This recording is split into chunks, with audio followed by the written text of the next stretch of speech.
Assalamualaikum warahmatullahi wabarakatuh. Pada video kali ini saya akan menjelaskan materi perkuliahan tentang menjadi entrepreneur kreatif.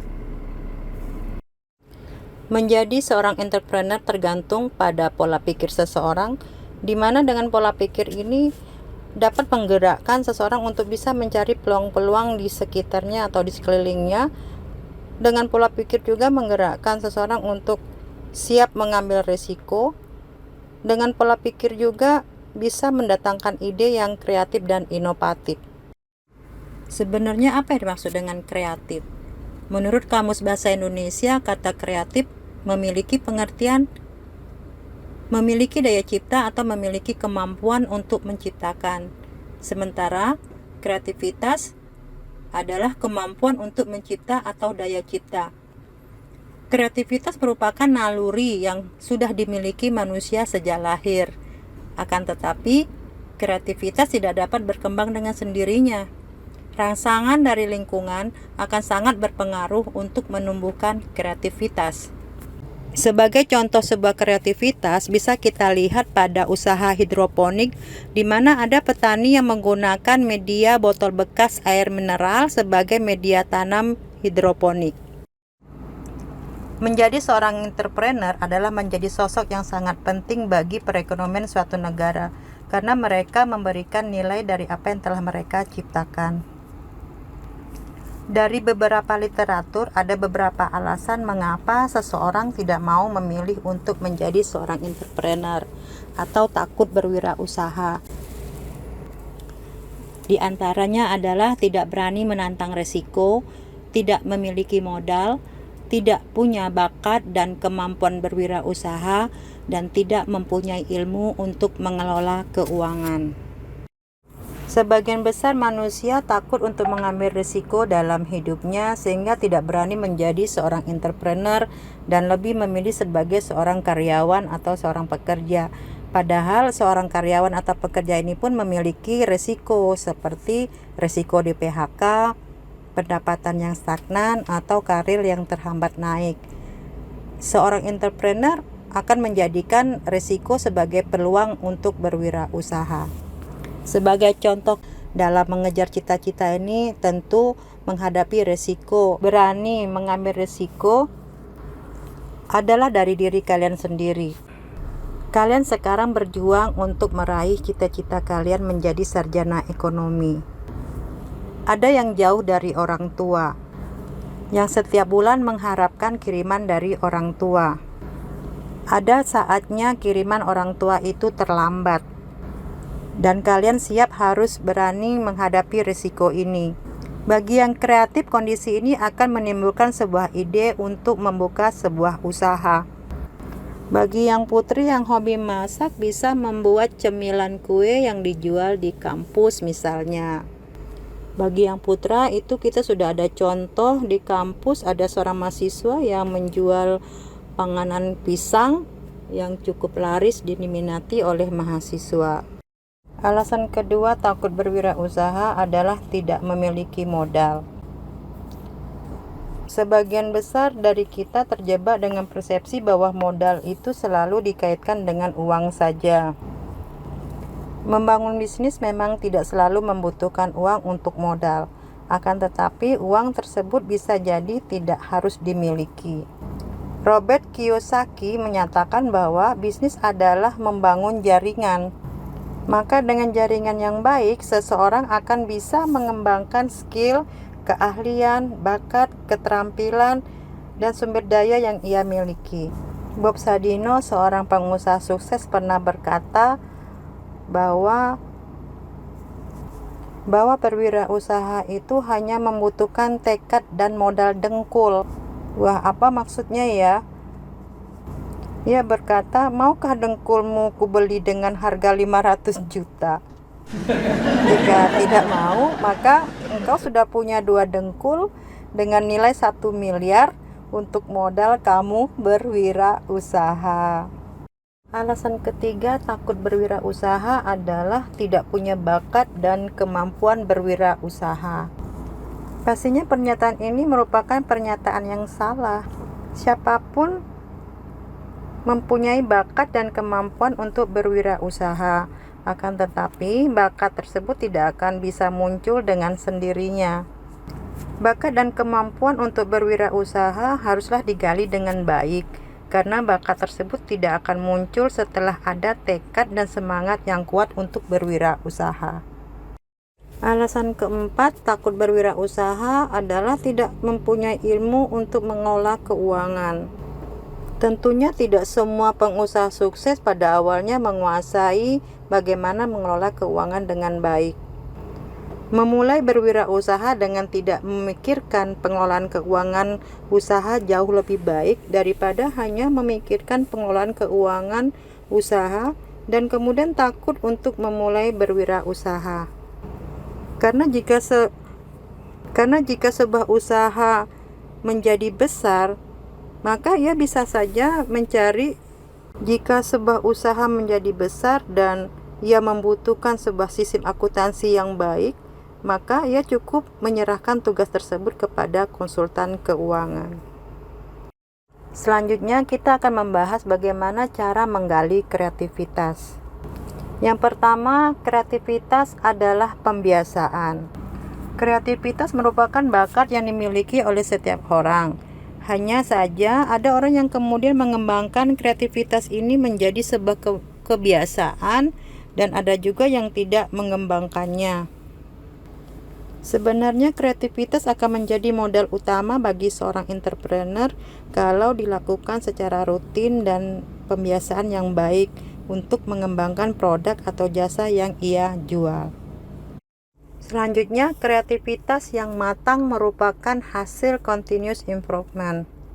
Setelah kreativitas menjadi sebuah pembiasaan, maka selanjutnya diperlukan perbaikan-perbaikan secara kontinu dan konsisten untuk kreativitas yang dimilikinya.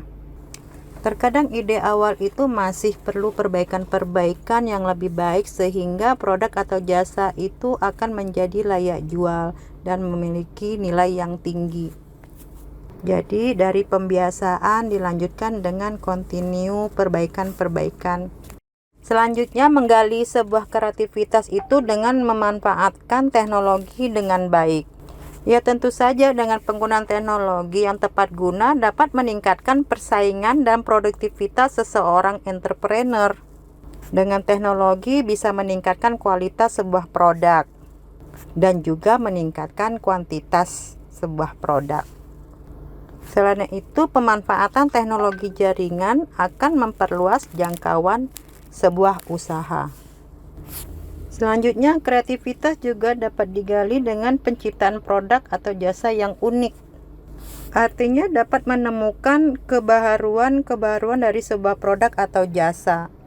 Misalnya pada produk minuman Thai tea misalnya. Di dunia kalian sangat terkenal minuman Thai tea ini. Pada awalnya sifatnya original, Thai tea original, tapi setelah perkembangan, adanya persaingan, maka tercipta produk-produk unik seperti misalnya Oreo Thai tea pakai keju, dan lain-lainnya. Kalian yang lebih tahu. Ada Thai tea pakai boba, ya. Kalian bisa cari contoh-contoh produk-produk yang unik yang sedang berkembang sekarang. Kreativitas itu juga merupakan salah satu pengalihan risiko. Seorang entrepreneur atau seorang wirausahawan akan berusaha untuk mengambil peluang-peluang yang dilihatnya bersama dengan risiko yang ada di dalamnya. Sebuah usaha itu akan dihadapkan dengan berbagai risiko ataupun kerugian-kerugian akibat beberapa permasalahan yang datang. Di sini kreativitas seorang entrepreneur sangat diperlukan dalam memecahkan sebuah permasalahan, sehingga bisa menyelamatkan seorang entrepreneur dan menjadikan dia seorang entrepreneur yang pantang menyerah. Selanjutnya, kreativitas itu merupakan salah satu pengganti modal usaha. Potensi dalam berwirausaha itu ada dua kategori, ada yang berupa materi dan ada yang berupa bukan materi. Yang materi tentu saja berupa uang, tanah, gedung, dan lain sebagainya. Dan potensi yang bukan materi bisa berupa ide dan kreativitas. Bisa jadi seorang entrepreneur memulai sebuah usaha yang akhirnya menjadi besar hanya dengan modal kreativitas saja. Begitu juga sebaliknya, berapa banyak yang mendirikan sebuah usaha dengan modal yang sangat besar, kantor yang mewah, jaringan yang baik, akan tetapi minim sekali dengan kreativitas, sehingga modal yang dipunyai akhirnya habis tidak bersisa. Kreativitas bisa juga digali dengan diskusi dan interaksi dengan teman-teman dekat untuk memberikan atau menginfokan sebuah gagasan dan mengetahui respon awal dari rekan-rekan sejawat. Karena interaksi dengan orang lain atau diskusi dengan teman-teman bisa menambah kematangan sebuah ide. Kreativitas juga bisa digali melalui kegiatan Kreativitas juga bisa digali dari brainstorming. Nah, apa yang dimaksud dengan brainstorming? Brainstorming adalah metode untuk memunculkan penyelesaian masalah yang kreatif dengan mendorong anggota kelompok untuk melemparkan ide sembari menahan kritik atau penilaian. Jadi brainstorming berpengaruh kepada munculnya ide dan gagasan yang kreatif, sehingga penting bagi seorang entrepreneur untuk melakukannya. Selanjutnya, kreativitas juga membutuhkan objek, maka seorang entrepreneur harus melakukan kegiatan menjelajah lah. Artinya jika di suatu tempat atau kondisi itu sudah menjemukan, maka seorang entrepreneur diharuskan untuk pergi ke suatu tempat lain, pergi ke berbagai tempat, sehingga ide-ide dan gagasan akan muncul dengan sendirinya. Artinya seorang entrepreneur butuh juga melakukan traveling. Kemudian ide dan gagasan tentang sebuah kreativitas harus dicatat, maka butuh buku catatan kecil, sehingga ketika ide itu muncul, gagasan itu muncul, dan seorang entrepreneur sudah siap dengan buku dan pena, buku dan catatan kecilnya, sehingga gagasan itu bisa dicatat dengan secepatnya. Tentunya sebuah kreativitas itu juga memiliki hambatan seperti hambatan persepsi, hambatan emosi, hambatan kultural, hambatan lingkungan, dan hambatan intelektual. Apa itu persepsi? Persepsi adalah interpretasi yang diberikan seseorang melalui kesadarannya. Persepsi adalah cara untuk memahami dan mendapatkan wawasan. Orang-orang memiliki perspektif yang berbeda ketika memahami sesuatu. Nah, salah satu hambatan kreativitas ini adalah hambatan persepsi, seperti pola pikir yang stereotip dan mayoritas. Untuk sebagian orang, kata stereotip mungkin terdengar asing, namun nyatanya tanpa disadari, stereotip ini banyak sekali dilakukan oleh kita dalam kehidupan sehari-hari. Lalu apa sih sebetulnya stereotip itu? Stereotip itu adalah sebuah keyakinan positif ataupun negatif yang dipegang terhadap suatu kelompok sosial tertentu. Setelah munculnya stereotip, maka akan muncul prasangka yang merupakan sikap negatif yang tidak dapat dibenarkan terhadap anggota kelompok tersebut. Prasangka dapat berupa perasaan tidak suka, marah, tidak nyaman, dan bahkan kebencian. Dikatakan tadi bahwa stereotip itu ada yang positif dan ada yang negatif. Misalnya kita contohkan, kita memandang suatu etnis tertentu yang stereotip positifnya adalah pekerja keras, dan pedagang. Namun stereotip negatifnya adalah keras kepala dan egois.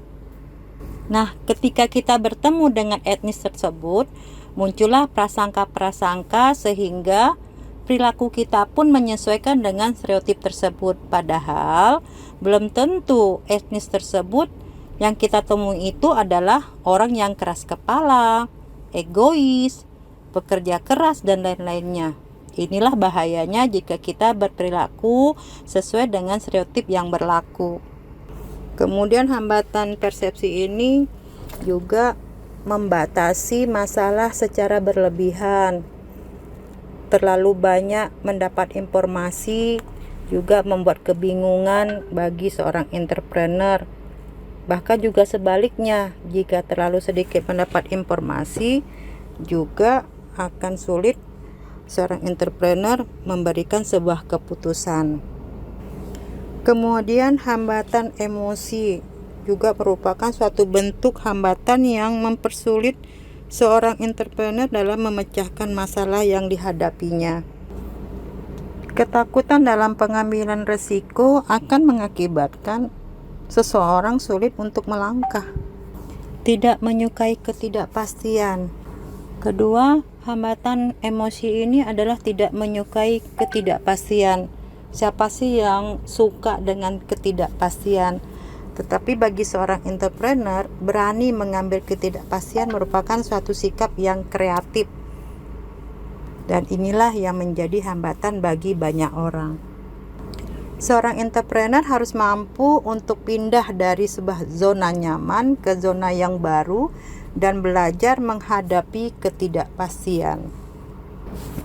Kemudian lebih suka menilai daripada menghasilkan gagasan. Ketika seseorang lebih suka menilai daripada menghasilkan gagasan baru, ini merupakan sinyal bahwa dirinya mempunyai hambatan emosi. Ia akan lebih senang berkomentar negatif daripada bekerja untuk menghasilkan sesuatu yang baru, sehingga kreativitasnya akan terganggu. Selanjutnya, kreativitas seorang entrepreneur juga akan menemukan hambatan yang disebut dengan hambatan kultural. Maksudnya, ketika terjadi suatu ide berwirausaha berseberangan atau berlawanan dengan kultural di lingkungan tersebut, sehingga akan menimbulkan ketakutan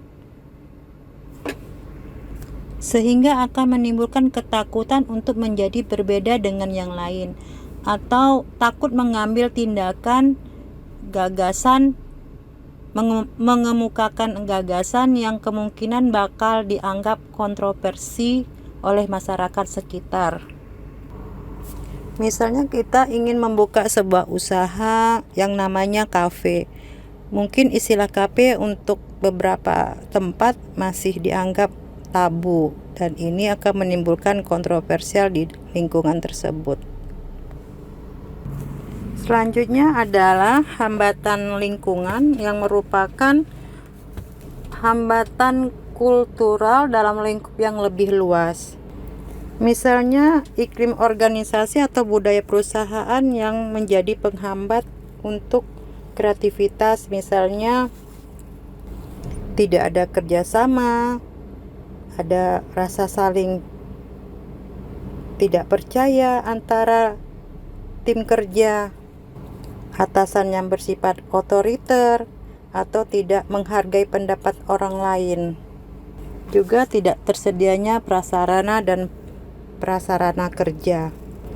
Selanjutnya adalah hambatan intelektual, di mana di sini terdiri dari terlalu mengandalkan logika, enggan menggunakan intuisi, menggunakan pengalaman atau cara yang lama. Hambatan ini disebabkan oleh sikap mental yang tidak efisien atau keengganan untuk menggunakan pendekatan baru. Misalnya kecenderungan yang kuat untuk mempertahankan tradisi, menggunakan metode atau cara yang dulu pernah terbukti efektif. Terlalu mengandalkan logika juga akan menyulitkan seorang entrepreneur dalam memutuskan sebuah masalah atau ingin melakukan sebuah kreativitas, karena jika terlalu mengandalkan logika tanpa adanya pemikiran rasional, perencanaan yang matang, maka akan menyulitkan seorang entrepreneur. Nah, selanjutnya kita akan membahas bagaimana usaha ini bisa bergerak lebih maju, atau apa sih pemicu usaha kita untuk lebih baik lagi. Yang pertama adalah adanya pendatang baru. Tentunya pendatang baru ini akan mengambil atau mengurangi segmen pasar kita, dan akan menjadi masalah besar jika pendatang baru ini bukan pemain baru dalam sebuah usaha. Akibatnya adalah mereka bisa mengguncang dunia usaha seorang entrepreneur dengan pengalaman dan modal mereka. Dalam Islam, adanya pendatang baru bukanlah suatu ancaman, tetapi melalui kreativitas yang terus dilakukan, maka hambatan ini akan bisa diatasi. Dengan kreativitas dan inovasi yang tiada henti, maka ada atau tidak ada pendatang baru, usaha seorang entrepreneur akan tetap bisa bersaing dan konsumen akan selalu loyal kepada produk jasa tersebut. Kemudian selanjutnya adalah daya tawar supplier. Supplier adalah penyedia bahan baku untuk usaha yang sedang dilakukan oleh seorang entrepreneur. Jika seorang supplier berada di posisi yang kuat atau lebih kuat, maka dia memiliki kekuatan untuk menawarkan harga yang lebih tinggi, dan tentunya hal ini akan berpengaruh kepada struktur biaya yang semakin tinggi juga. Jika biaya usaha tinggi, maka akan berpengaruh pada harga jual, dan ini akan menjadi kurang kompetitif. Maka harus dipelajari dengan baik posisi supplier yang menjadi penyuplai sebuah usaha. Selanjutnya adalah daya tawar pembeli. Posisi pembeli yang kuat juga menentukan sebuah usaha, karena ketika mereka mendesak agar harga diturunkan atau harga tetap dan kualitas dinaikkan, akan berdampak pada penurunan profit. Kemudian adalah adanya ancaman substitusi. Maksudnya adalah hadirnya suatu produk atau jasa pengganti yang lebih kompetitif harga jualnya, maka pembeli akan beralih ke produk tersebut. Terakhir adalah persaingan dengan kompetitor. Persaingan akan terjadi ketika pemain dalam usaha ini sangatlah banyak sekali. Banyaknya pemain dengan diiringi dengan kekuatan dan ukuran yang mirip akan menjadi suatu persaingan yang sangat ketat sekali. Maka diperlukan strategi lainnya untuk memenangkan kompetisi pasar dengan menciptakan produk atau jasa yang bernilai tinggi. Nah, itulah 5 macam kekuatan atau 5 penggerak usaha yang harus diiringi dengan menciptakan kreativitas dari seorang entrepreneur. Terima kasih atas perhatiannya terhadap materi Islamic Entrepreneurship, bagaimana menjadi seorang entrepreneur kreatif, yang materi utamanya diambil dari buku Islamic Entrepreneurship Ika Yunia Fauziah. Ibu akhiri dengan wassalamualaikum warahmatullahi wabarakatuh.